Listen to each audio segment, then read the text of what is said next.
In the grand history of the Mughal Empire, one name often shines in the shadows of his father Akbar and his son Shah Jahan. Yet his reign was unlike any other. He was a man of poetry, of passion, of law, and of contradiction. His name was Jahangir. Born in 1569 as Prince Salim, Jahangir grew up under the towering shadow of his father, Emperor Akbar the Great. From the beginning, he was destined for greatness, but his path was never smooth. Salim often rebelled against Akbar's authority, eager to prove himself as more than just the son of a legendary emperor. At times, his defiance even pushed the empire toward conflict, but fate had other plans. In 1605, upon Akbar's death, Salim ascended the throne as Emperor Jahangir, world conqueror.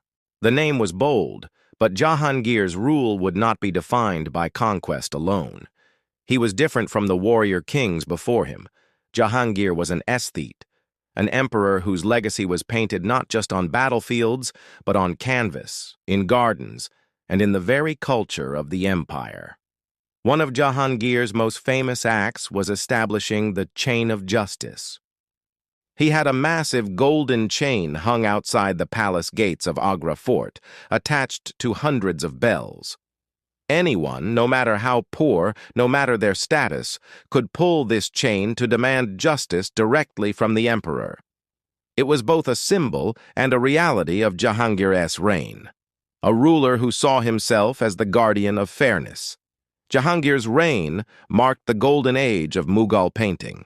He was not only a patron of the arts, but also an artist at heart. He adored detailed miniature paintings, naturalistic portraits, and scenes of court life. His albums of paintings remain some of the most treasured works in South Asian history. But his love went beyond art. He was deeply fascinated with nature. Jahangir kept records of animals, plants, and even rare birds with scientific precision. In many ways, he was centuries ahead of his time, combining emperor's power with a naturalist's curiosity. Yet, Jahangir's story cannot be told without mentioning Empress Nur Jahan. She was no ordinary queen. She became one of the most powerful women in Mughal history. Intelligent, ambitious, and charismatic, Nur Jahan influenced imperial policies, trade, architecture, and even coinage.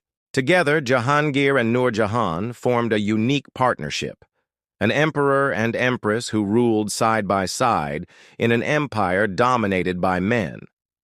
But Jahangir was not without flaws. His reign was also marked by struggles with alcoholism and opium. At times, his personal weaknesses overshadowed his brilliance. He faced rebellions, challenges from his own sons, and political instability at the edges of the empire.